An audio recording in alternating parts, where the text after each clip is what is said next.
L'homme a longtemps cru que sa culture était ce qui le distinguait du règne animal. C'était simple. Il y avait d'un côté la nature, de l'autre la culture. Pour les uns, l'inné, pour les autres, l'acquis. Jusqu'à ce que des comportements animaliers innovants, transmis de génération en génération, soient observés par les scientifiques. Mais si certains animaux font preuve de dispositions comparables à la culture humaine, serait-il possible que les origines de la culture puissent être trouvées chez les bêtes? Le singe instituteur dirige à Munich une école de genre nouveau. En cette période de rentrée des classes, nos écoliers feront bien de ne pas trop singer ceux qui peut-être les imitent, avec l'excuse d'être, eux, de vrais petits singes. L'homme adore se poiler devant des bêtes à poil qui agissent comme lui. Voir l'animal revêtir les atours de l'érudit paraît tellement incongru, mais sourirait-on autant en réalisant que les animaux sont réellement cultivés?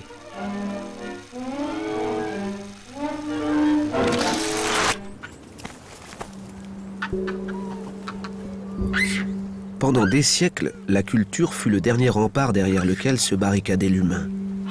C'en était devenu comme un synonyme. Mais des chercheurs observant les macaques qui les entouraient ont ébranlé ce postulat. Chaque hiver, les sources chaudes situées dans les montagnes qui surplombent Nagano, au centre du Japon, attirent des baigneurs tout particuliers. Ce lieu est la forêt de Jigokudani, qui signifie littéralement la vallée de l'enfer. Mais pour ces macaques, ce serait plutôt de paradis qu'il faudrait parler. Ces singes des neiges ont pris leur premier bain dans ces piscines artificielles dans les années 50, adoptant ainsi un nouveau comportement qui allait changer à tout jamais leur mode de vie.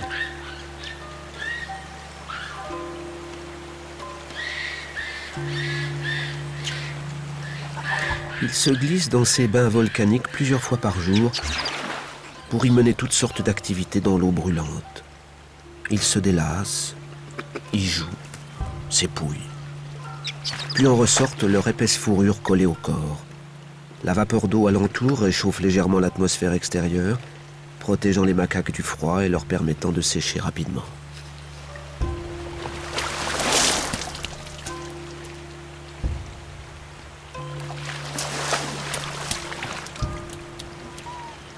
Ce comportement est spécifique à ces macaques japonais. Il n'est pas hérité génétiquement, mais acquis au fil de leur existence. Voilà un point essentiel dans la définition du phénomène culturel.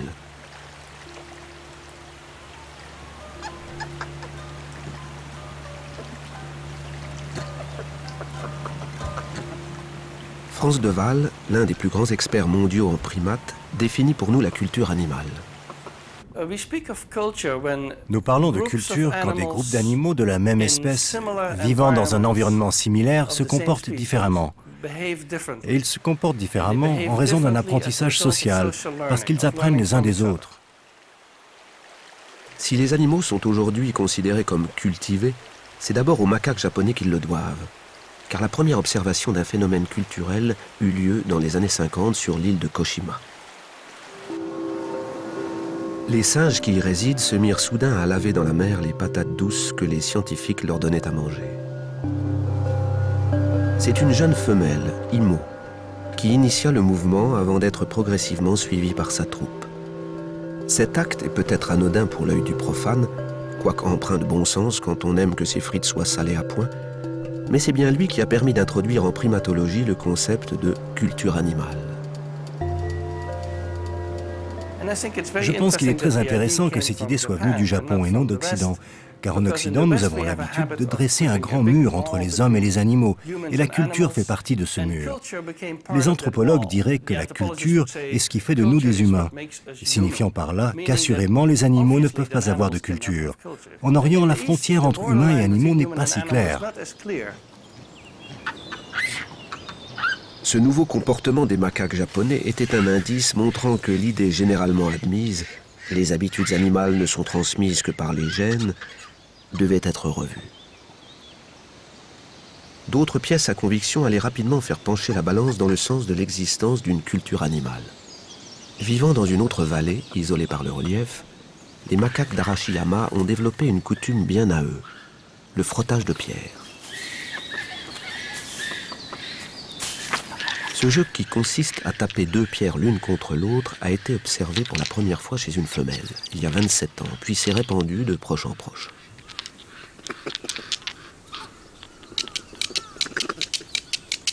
Aujourd'hui, la plupart des macaques qui vivent dans ces forêts font la même chose.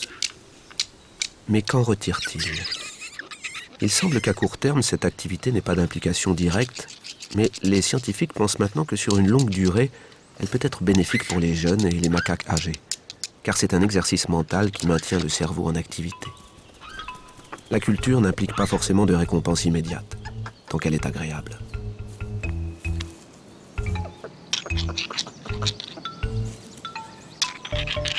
Ces singes aiment peut-être tout simplement le bruit des pierres.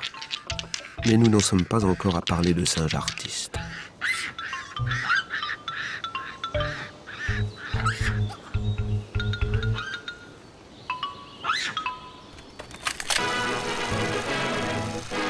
Lorsque l'on évoque la culture animale, il nous faut oublier le sens artistique auquel elle est aussi entendue chez les humains. Nous n'allons pas vous présenter au long de ce film des singes mélomanes ou apprentis Picasso, car ce sont là exceptions mises en scène par les hommes. Mais nous allons recueillir les preuves de l'existence d'une transmission culturelle au sein de certaines espèces, en débutant par l'étude des primates parmi les plus évolués, les chimpanzés, qui ont permis de préciser l'idée de culture. Les chimpanzés, nos cousins les plus proches, ont été observés dans toute l'Afrique. Au fur et à mesure que l'on découvrait des comportements innovants, l'idée qu'ils disposaient de culture ne pouvait plus laisser aucun doute. Ils en sont tout simplement les champions. Certains groupes cumulant même plusieurs dizaines de traditions. C'est le cas de la chasse que pratiquent les chimpanzés du parc de Mahale en Tanzanie. L'observation du colobe rouge a révélé un fait inattendu. Les chimpanzés mangent de la viande.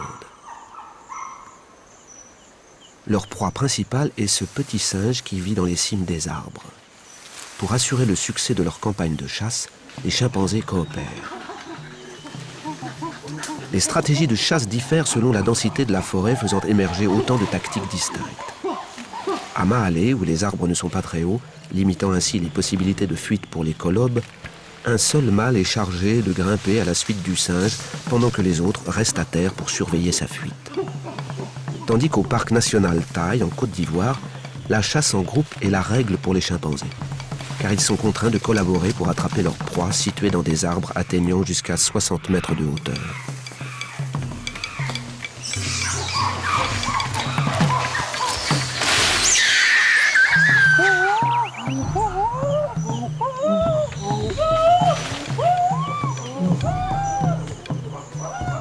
Lorsque les mâles se sont enfin saisis de leur proie, ils la dévorent dans les arbres puis offrent parfois une partie du butin aux plus jeunes ou aux femelles.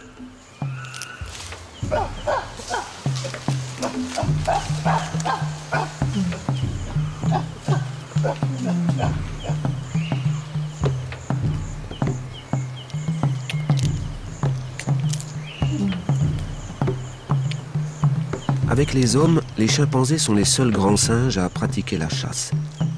Les anthropologues considèrent d'ailleurs la chasse en coopération comme un facteur clé de l'évolution humaine. Nos ancêtres se seraient mis à chasser et à partager la nourriture pour survivre lorsque les ressources se firent plus rares. D'autres particularités complexes ont été observées chez ces chimpanzés. Les fourmis sont consommées toute l'année par le groupe, mais pour cela, les grands singes doivent faire preuve d'ingéniosité.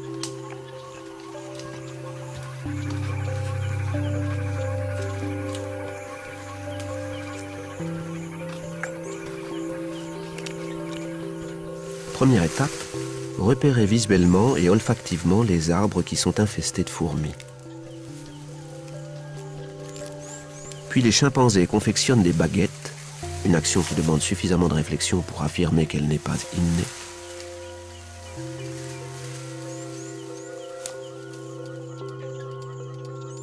Dès l'instant où il l'a choisie, le chimpanzé sait ce qu'il va en faire et à quoi elle va lui servir. Il visualise le fait d'attraper les fourmis. Sa pensée résonne donc par anticipation. Cette technique de pêche des fourmis dans les arbres est peu répandue au sein de cette espèce qui dispose de multiples cultures différentes. Dans cette réserve, les primatologues ont aussi observé un comportement de toilettage très particulier désigné sous le terme dépouillage main jointe. Deux chimpanzés se tiennent face à face, chacun ayant le bras levé et serrant la main de l'autre alors que sa main opposée toilette son partenaire sous le bras. Cette posture est partagée par les adolescents et les adultes du groupe alors que les membres de la communauté chimpanzé de Gombe, distante de 160 km seulement, l'ignorent. L'épouillage main jointe serait donc une coutume sociale. L'apparition de ce comportement s'est fait progressivement, comme une nouvelle tendance se répand à mesure que le temps passe. Un membre de la communauté découvre une technique, puis ses congénères l'adoptent. C'est pourquoi on constate tant de coutumes différentes, non seulement d'une région à l'autre de l'Afrique, mais aussi d'un groupe à l'autre de singes.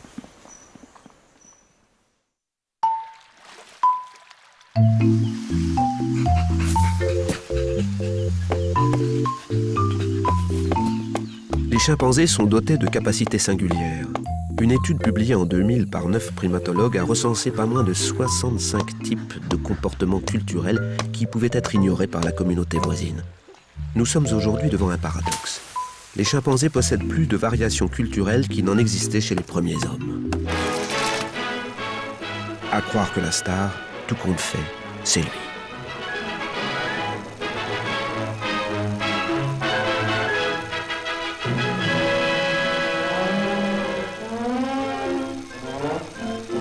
L'observation de ces comportements très diversifiés chez les chimpanzés a même amené les chercheurs à se poser cette question paradoxale.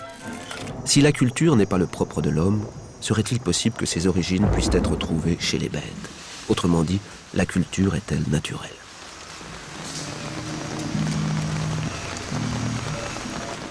Lorsque la saison des pluies s'abat sur la forêt de Mahale, les chimpanzés s'affaiblissent et sont victimes des attaques de parasites. Mais ils ont trouvé une solution radicale pour s'en débarrasser. Ces grands singes ingèrent un volume important de feuilles rugueuses provenant de différentes plantes. Non mâchées, elles sont très difficiles à digérer. Elles constituent donc un poids pour l'estomac et suivent très rapidement le parcours normal à travers le système digestif. Agissant comme un velcro, les feuilles velues purgent des vers les entrailles des animaux. Les tribus de chimpanzés ont ainsi découvert l'usage de plantes médicinales qui les aident à lutter contre les diarrhées.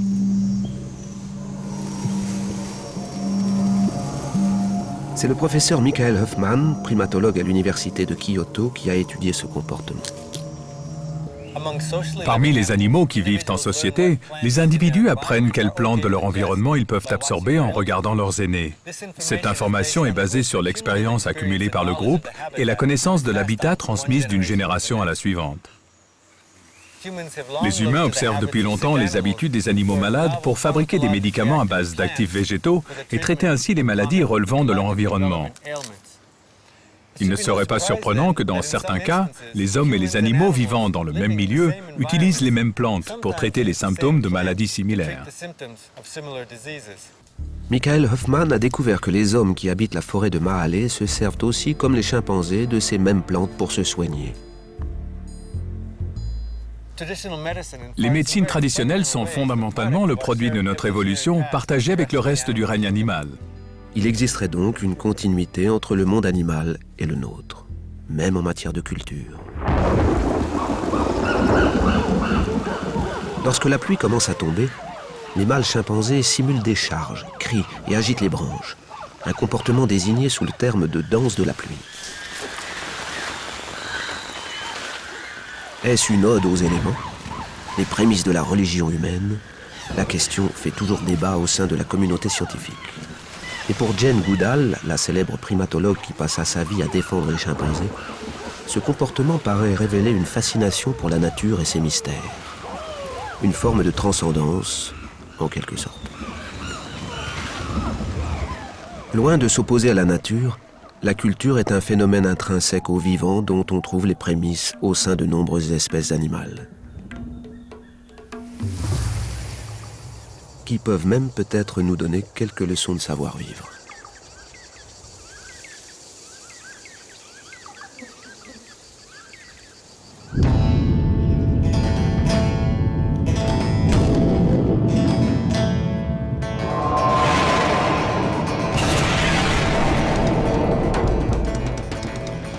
Les babouins ont la réputation d'être violents. Chez eux, les mâles d'un groupe sont généralement agressifs et passent leur temps à se battre pour avoir accès à la nourriture et aux femelles.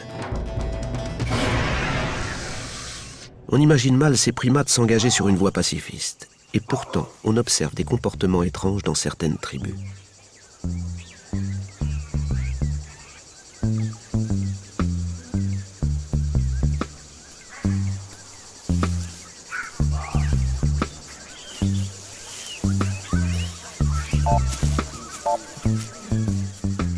Dans un groupe de singes du parc Masai Mara au Kenya, les mâles dominants sont tous morts au début des années 80 des suites de l'ingestion de nourriture contaminée.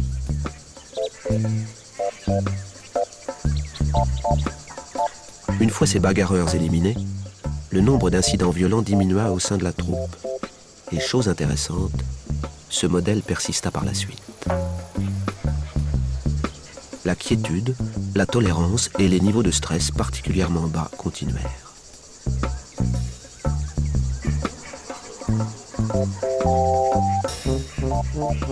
On ignore encore exactement comment la tradition se perpétua, mais ce sont certainement les femelles qui restent dans le groupe alors que les mâles migrent qui sont responsables de cette oasis de paix chez les babouins. En amorçant des rapprochements avec les nouveaux, puis en épouillant les mâles pour les apaiser, elles ont réussi à prolonger ce climat agréable.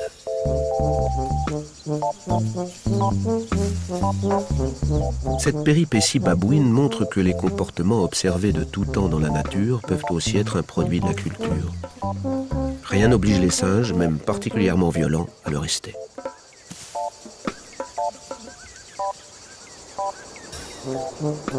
Mais les primates n'ont pas le monopole des comportements culturels.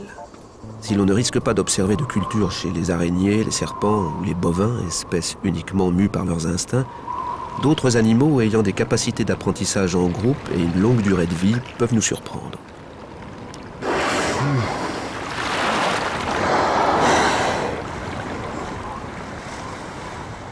L'une des cultures les plus connues chez nos amis les bêtes est celle de la communication par le chant chez les baleines à bosse.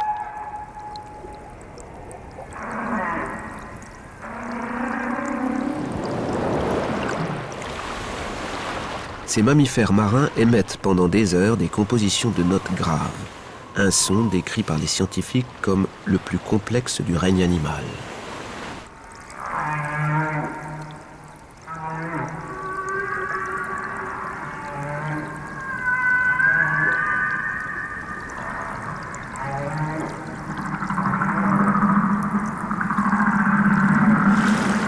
Les baleines, évoluant dans un même océan, chantent des airs identiques. Mais ce qui est fascinant, c'est que les chants amoureux des mâles, se trouvant à des milliers de kilomètres, se modifient conjointement au fil des mois et des années. Ainsi, les chants des baleines d'Hawaï et celles du Mexique, pourtant séparées par 4500 kilomètres, évoluent simultanément. Si les mécanismes de transmission demeurent mystérieux, il semble que la propagation des ondes sonores soit facilitée dans les très grandes profondeurs.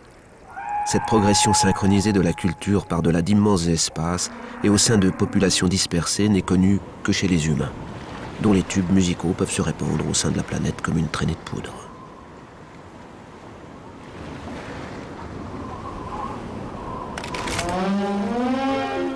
C'est à d'autres maîtres chanteurs que nous allons maintenant nous intéresser, les oiseaux, pour comprendre quelles sont les prédispositions nécessaires à l'émergence d'une culture au sein d'une espèce animale.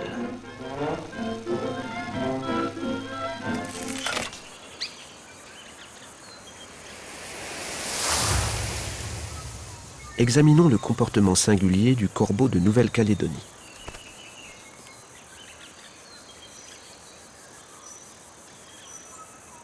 Voici un animal dont la taille du cerveau n'a rien à voir avec celle des mammifères. Pourtant, les chercheurs n'hésitent plus à comparer les capacités intellectuelles de cet oiseau avec celles des grands singes.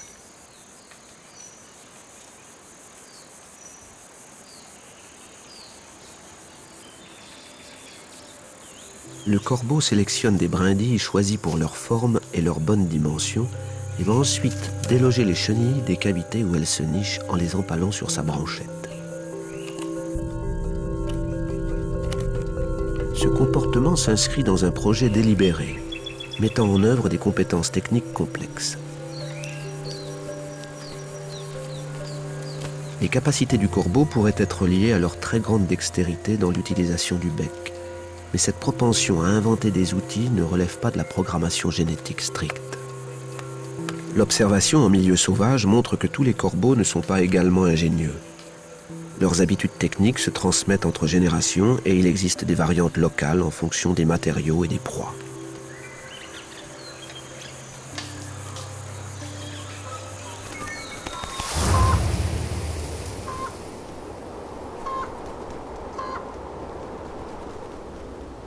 Les conditions de vie ne pourraient pas être plus différentes qu'au cœur d'une forêt autrichienne, dans la région de Salzbourg où se trouve le centre Konrad Lorenz. C'est là que Thomas Bunyart étudie les capacités cognitives des grands corbeaux. Les grands corbeaux possèdent un mode de vie sophistiqué et complexe. Ils coopèrent parfois avec des individus qui ne sont pas de leur famille, mais ils sont aussi en féroce compétition avec leurs congénères. Et ces deux facteurs ont des conséquences importantes sur leur capacité à acquérir des connaissances. Trouver de la nourriture durant l'hiver autrichien est toujours un défi. Les corbeaux ont donc pris l'habitude de faire provision de nourriture diverses dans des caches qu'ils retrouvent sans hésiter, en prenant garde pour les plus périssables de respecter les dates de péremption.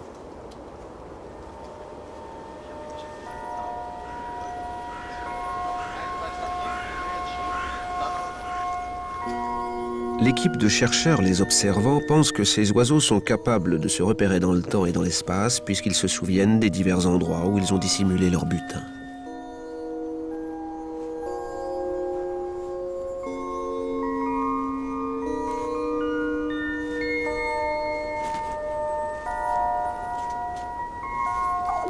Ce comportement de cache de la nourriture implique une capacité à utiliser l'imagination et la prospection. Deux qualités qui semblaient jusqu'ici l'apanage des grands singes. Pendant l'hiver, c'est dans la neige qu'ils dissimulent leur nourriture.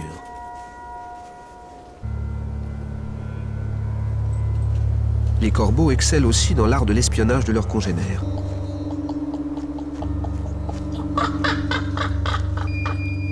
Dont ils n'hésitent pas à piller les réserves.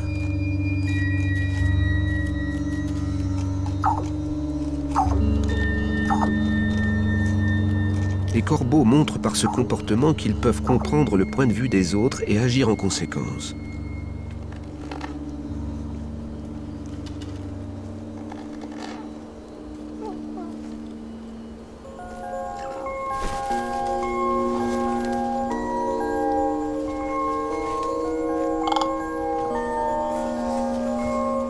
C'est donc en cachette les uns des autres qu'ils enfouissent leur nourriture de façon à préserver leurs réserves secrètes.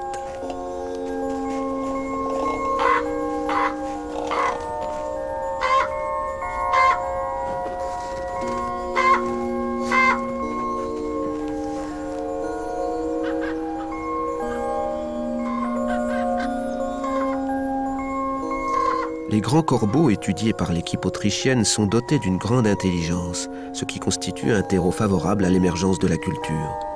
Pour l'évaluer, les scientifiques ont mis au point un test prouvant leur capacité à résoudre des problèmes.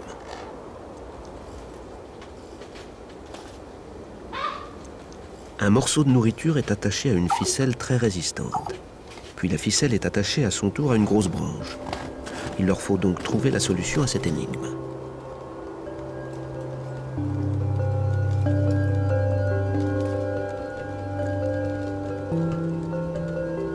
Les corbeaux comprennent qu'il leur faut utiliser quelque chose, la ficelle, pour obtenir quelque chose d'autre, la nourriture.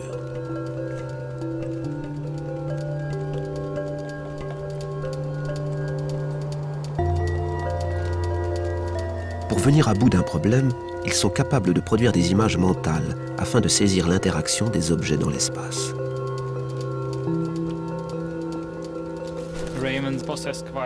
Nous savons que les grands corbeaux possèdent des capacités cognitives complexes, surtout parce qu'ils comprennent sans aucun doute le point de vue des autres. Et nous savons aussi qu'ils apprennent bien les uns des autres. Ils ont donc les compétences nécessaires pour transmettre de l'information par le biais de la culture.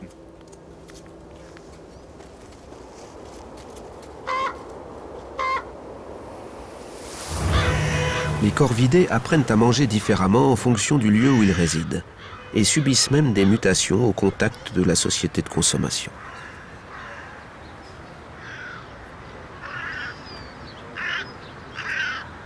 Au sein du Jardin des Plantes, au beau milieu de la capitale française, niche une colonie de corneilles qui a appris à se spécialiser dans la récupération des restes de fast-food abandonnés par les visiteurs du parc.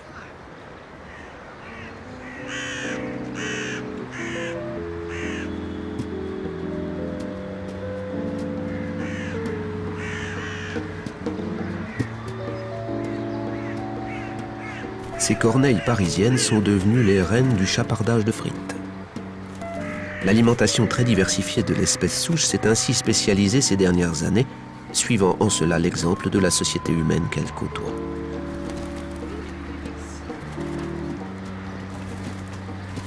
Face à un sac uni contenant des frites et un sac portant le logo d'une grande marque de fast-food avec un contenu identique, le corvidé préfère le sac du fast-food.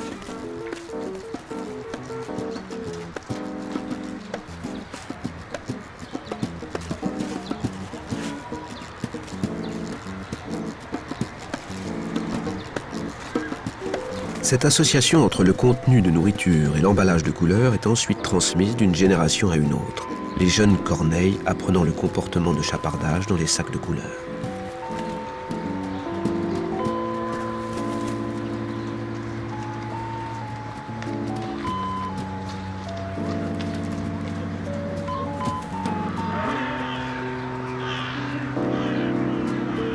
Mais les corneilles du Jardin des Plantes ne s'arrêtent pas là. Elles ont aussi développé un sens certain du self-service.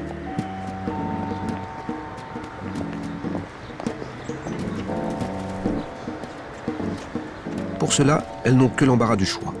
Sélectionner l'une des poubelles en plastique du parc, puis picorer le sac de façon à en extraire ce qui leur semble appétissant.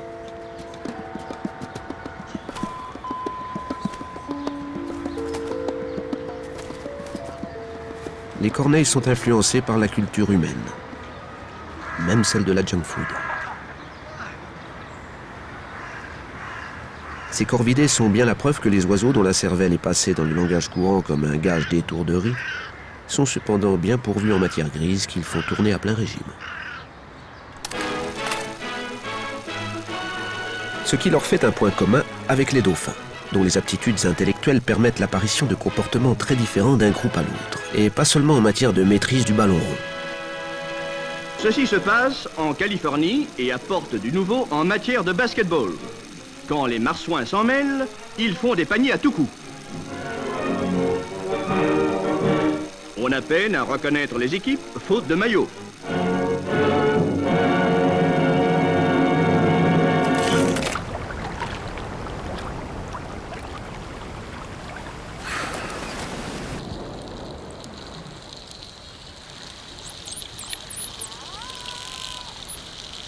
Dans un environnement variable où il faut longtemps pour mettre au point de nouvelles techniques, il serait dommage que l'expérience acquise soit perdue lorsqu'un individu meurt.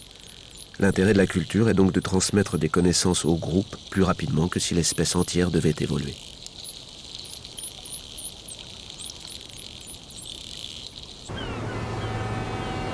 Les dauphins tursiops qui fréquentent le terminal pétrolier de Galveston au Texas ont ainsi développé une tradition toute particulière.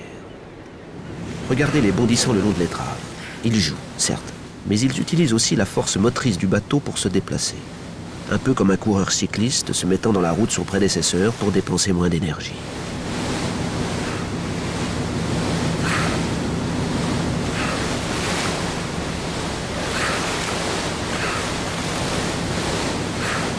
Les sauts permettent de gagner encore de la vitesse.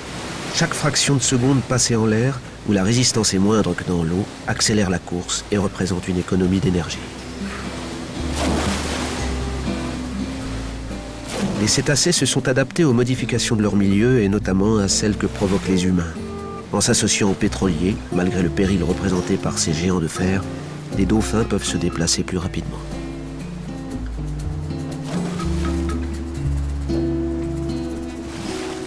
Présents dans toutes les mers et les océans du monde, les dauphins ont développé une large palette de stratégies inventives en matière de techniques de chasse pour se procurer de quoi se nourrir. Chaque groupe possède alors sa propre tradition.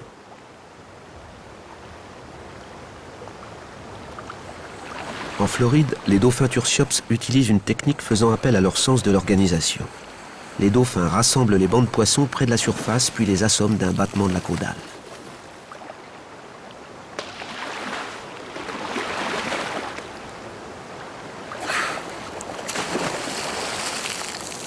La technique de chasse consiste à s'unir pour parquer les poissons avant de les neutraliser, en les projetant en l'air. Mais il existe d'autres comportements plus surprenants encore.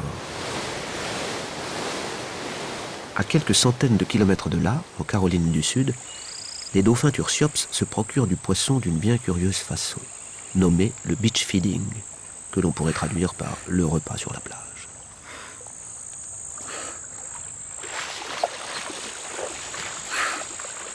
En quête de proie, le groupe commence par pénétrer dans les bras de mer. Quand ils ont repéré un banc de mulets, les dauphins le poursuivent en direction du rivage.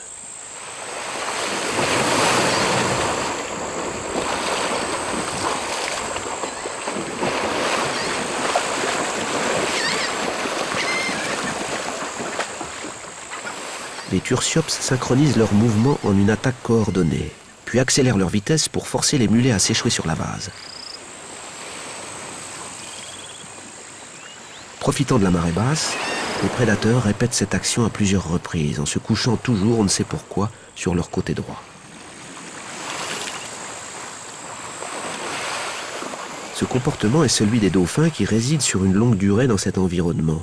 Ils se sont spécialisés progressivement dans l'exercice de cette technique.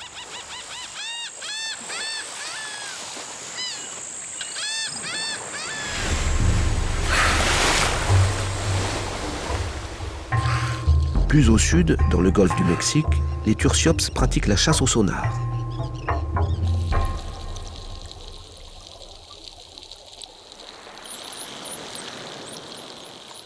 Pour détecter les poissons rasoirs se nichant sous le sable, ils utilisent leur système d'écholocation. Le dauphin émet des clics, des ultrasons amplifiés par les amas de graisse situés sous son front. Lorsque ces ondes sonores touchent un obstacle, elles sont renvoyées en écho vers le cerveau qui les analyse et en forme comme une image. Les Tursiops n'ont plus qu'à se servir de leur rostre comme d'une pelle afin de creuser le sol jusqu'à s'emparer du mets désiré. Ces méthodes élaborées sont transmises de génération en génération au sein des familles. L'avantage de la culture au sein de ces groupes sociaux est vraiment le transfert rapide d'une génération à l'autre de l'expérience accumulée. Chaque lignée de Tursiops perfectionne ainsi l'éventail de ces techniques de chasse. Comme nous, les animaux acquièrent des compétences au contact de leurs semblables. Désormais, la question essentielle dans le débat sur la culture animale est donc comment les animaux apprennent-ils les uns des autres? Et jusqu'à quel point cela ressemble-t-il à notre manière d'apprendre?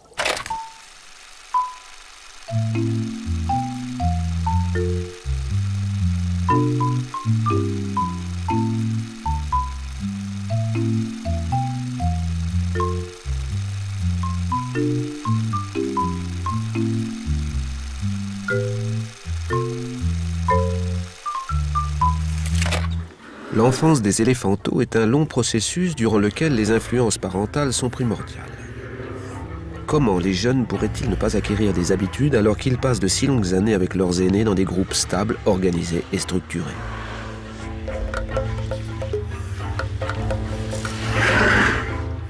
Les éléphants sont ce que l'on nomme des animaux à culture multiple. Pendant le temps que passe chaque individu au sein du groupe, il apprend ce que les autres ont appris de leurs congénères plus expérimentés et chez eux, la part de l'acquis sera même supérieure à celle de l'inné.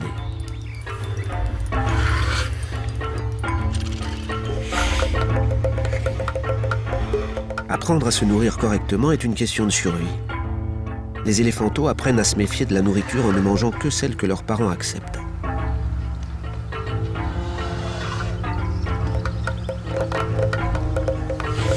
C'est ainsi que la mère inculque à son petit des préférences alimentaires.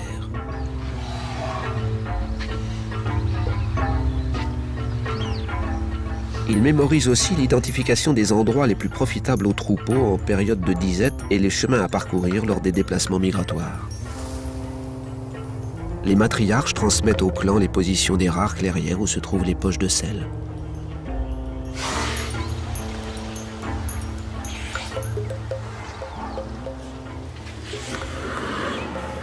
Ces éléphants se rendent chaque année sur un terrain salé du parc national Aberdare au Kenya.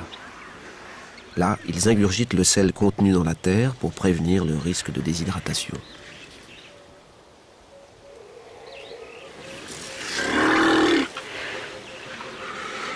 Vu leur taille, ces mastodontes ne trouvent pas de sodium en quantité suffisante dans leur alimentation. Comme pour tous les mammifères, le manque de sel aurait des conséquences néfastes sur leur santé.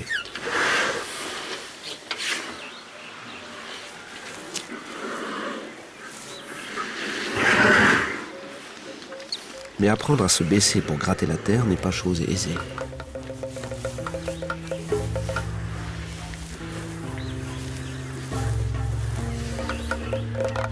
Cette tradition de récolte du sel sera gardée toute leur vie durant et permettra aux générations suivantes de bénéficier du même enseignement et donc des meilleures chances de survie.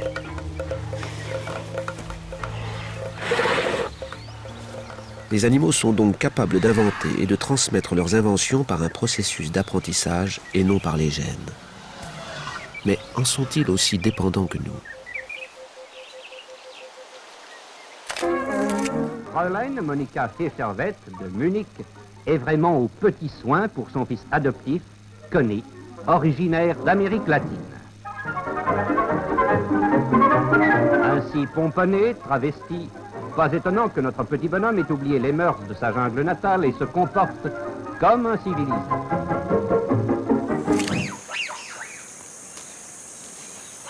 Nous sommes dans un orphelinat ouvert à proximité de Kinshasa, la capitale de la République démocratique du Congo. Ici sont recueillis les jeunes bonobos confisqués aux braconniers.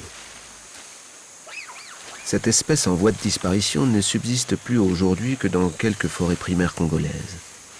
Elle est avec les chimpanzés notre plus proche parent biologique. Nous partageons avec elle près de 99% de nos gènes. Les bonobos vivent au sein d'une structure matrilinéaire. Comme les jeunes ont une croissance très lente, ils sont très dépendants et à 1 an savent à peine marcher ou grimper.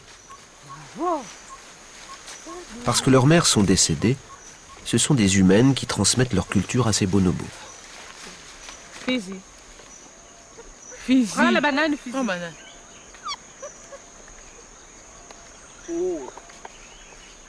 Dans ce programme de réhabilitation, on a toutes les raisons de croire que la culture contribue à la survie. Car avant d'être relâchés dans la nature, les jeunes singes doivent apprendre à se nourrir. Sinon, bien sûr, ils mourraient de faim. Bravo. Donne-moi. Viens laisser là, pas là-bas. Il faut les habituer à reconnaître les aliments adéquats et la façon de les ouvrir.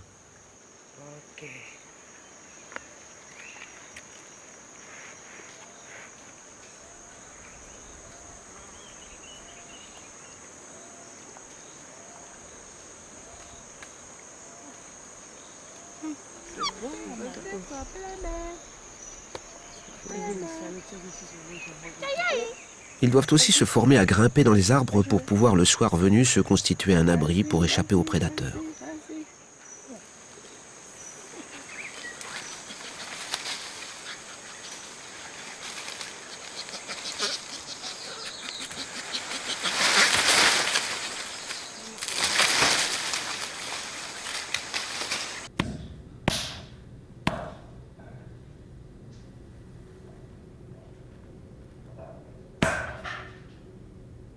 Les grands singes possèdent des capacités d'apprentissage bien supérieures à celles de la plupart des espèces animales. Parce qu'ils comprennent les intentions de leurs congénères, ils peuvent reproduire leurs actes, comme le montrent les recherches du professeur Matsuzawa sur le cassage des noix. C'est une tâche délicate et complexe pour les chimpanzés. Nous cherchons à comprendre comment ce savoir-faire se transmet d'une génération à la suivante. Je crois que l'apprentissage par l'observation d'un maître est très important.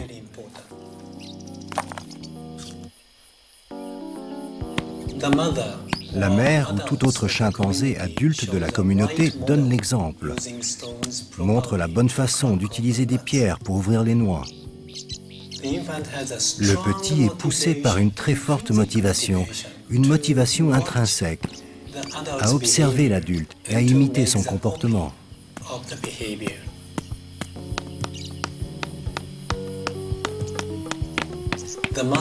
La mère et les autres adultes sont très tolérants envers le petit. Ils le laissent faire chaque fois qu'il veut essayer spontanément. Les petits sont autorisés à voler la partie intérieure de la noix à leur mère. Tout ce que veut faire le petit est autorisé.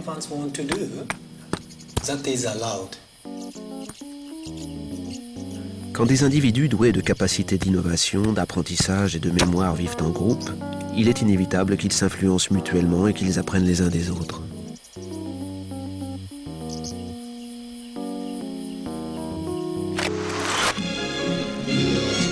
Quelle prouesse que de faire jouer à la balle un épaulard. Cette féroce baleine à dents est le seul cétacé carnassier et particulièrement vorace. Mais il n'effraie pas le moins du monde celle qui a domestiqué le monstre. À Marineland, dans le sud de la France, les orques utilisent des aptitudes très évoluées pour travailler dans un parc d'attractions.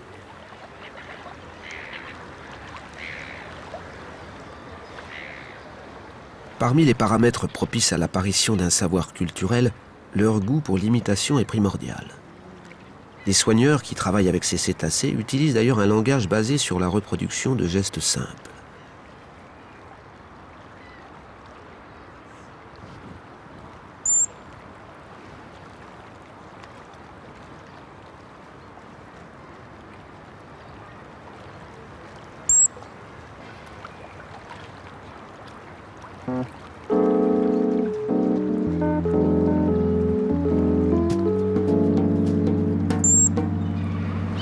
C'est en utilisant ces indications que les soigneurs obtiennent des animaux qu'ils exécutent leurs acrobaties.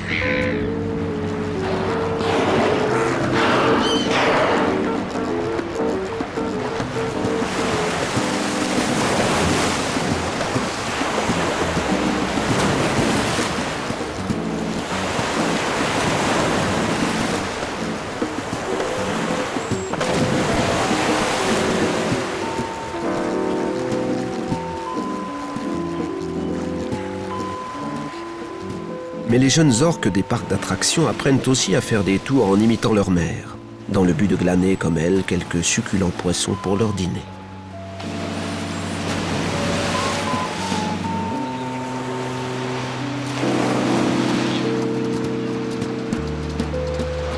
Indépendamment du dressage, on voit ainsi émerger une véritable culture du showbiz chez ces communautés d'orques.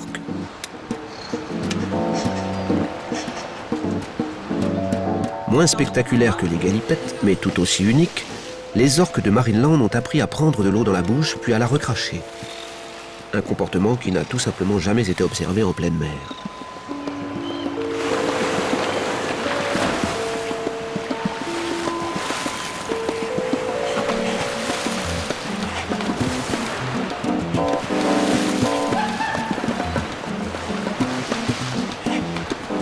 Les orques qui sont élevés dans ce monde du spectacle ne peuvent plus ensuite retourner à l'état de nature. Faire une pirouette pour obtenir leurs moyens de subsistance est la seule façon qu'elles connaissent de se nourrir. D'ailleurs, Keiko, rendu mondialement célèbre par le film « Sauver Willy », s'est laissée mourir lorsqu'à la retraite elle fut relâchée en mer. Une intelligence hors norme, ces cétacés habitués à réaliser des tours s'ennuient s'ils cessent soudainement d'être sollicités.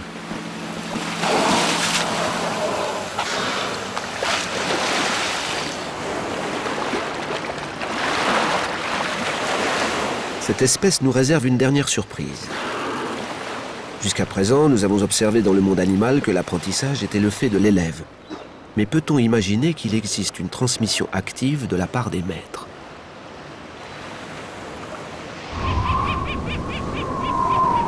Nous sommes au sud de l'océan Indien, au sein de l'archipel des îles Crozet, où ont été observées des preuves d'enseignement flagrantes chez les orques.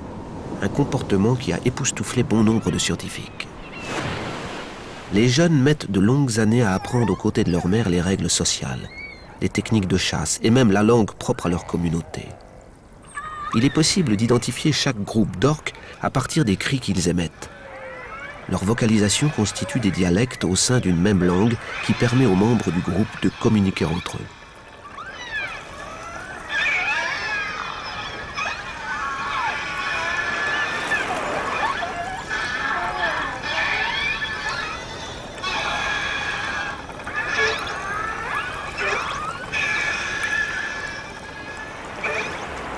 L'orque est l'un des prédateurs majeurs des océans froids. C'est le mammifère qui présente la gamme de proies la plus variée puisqu'elles se nourrissent aussi bien de poissons que de manchots, d'oiseaux ou d'éléphants de mer.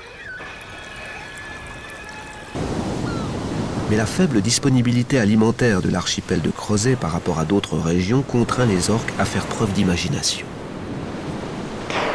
L'étude attentive des techniques de chasse par l'équipe de Christophe Guinet a permis de montrer la transmission d'un comportement de prédation complexe. Ces orques ont mis au point une technique de chasse tout à fait particulière qui consiste à venir s'échouer partiellement sur les plages pour venir capturer de jeunes éléphants de mer juste après leur sevrage, lorsque ces éléphants de mer ne rentrent pas véritablement en mer mais se déplacent en bordure de plage, donc ils sont normalement inaccessibles du point de vue des orques puisqu'ils sont encore à terre. Ce qui est intéressant avec les éléphants de mer, c'est qu'ils sont totalement naïfs par rapport au danger que représentent les orques, c'est-à-dire qu'ils vont évoluer en bordure de plage sans réaliser le risque associé. La première phase de la chasse à l'échouage consiste à localiser le jeune éléphant de mer, en écoutant le bruit qu'il produit quand il est sur le rivage.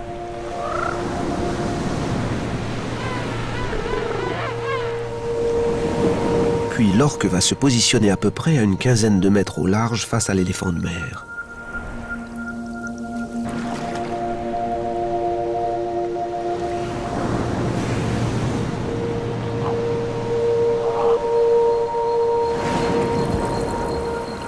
Le prédateur guette le moment où sa proie va enfin se décider à prendre la mer.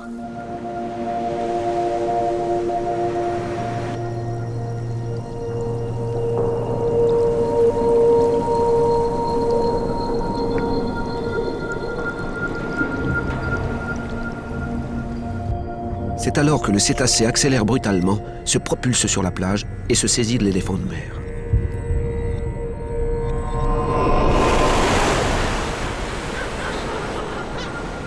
Quelle est l'importance en fait, de l'apprentissage dans cette technique? C'est qu'il y a un risque important associé à cette technique. C'est le risque de rester échoué sur la plage, c'est-à-dire d'aller trop haut et de ne pas être capable de retourner à l'eau.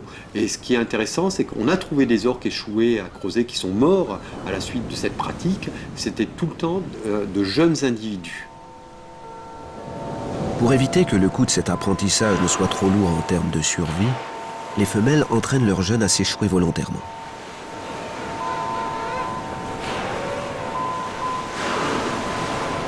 Voilà pourquoi on observe des orques pousser leurs petits au bord d'une plage pour leur apprendre à se sortir de cet univers inhabituel.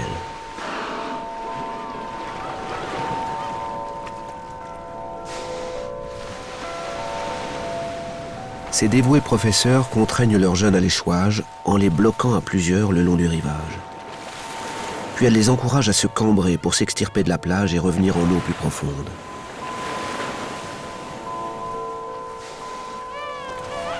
Cette technique nécessite plusieurs années de pratique. Ce n'est qu'au bout de 6 à 7 ans qu'une jeune orque peut s'échouer et retourner seule à l'eau. Tout ce qu'on a pu observer à Crozet au cours de ces dernières années démontre assez clairement que c'est un comportement qui est acquis, en fait, qui est transmis au sein du groupe par l'apprentissage. Pas uniquement un apprentissage par imitation, mais vraiment un apprentissage actif de la part des membres du groupe qui vont entraîner les plus jeunes individus du groupe à cette technique. L'observation de cette forme d'enseignement actif extrêmement rare dans le monde animal montre que les orques peuvent comprendre l'intérêt d'un acte et qu'elles sont capables de le transmettre d'une génération à une autre. Le dernier rempart dans l'exception culturelle humaine est donc tombé.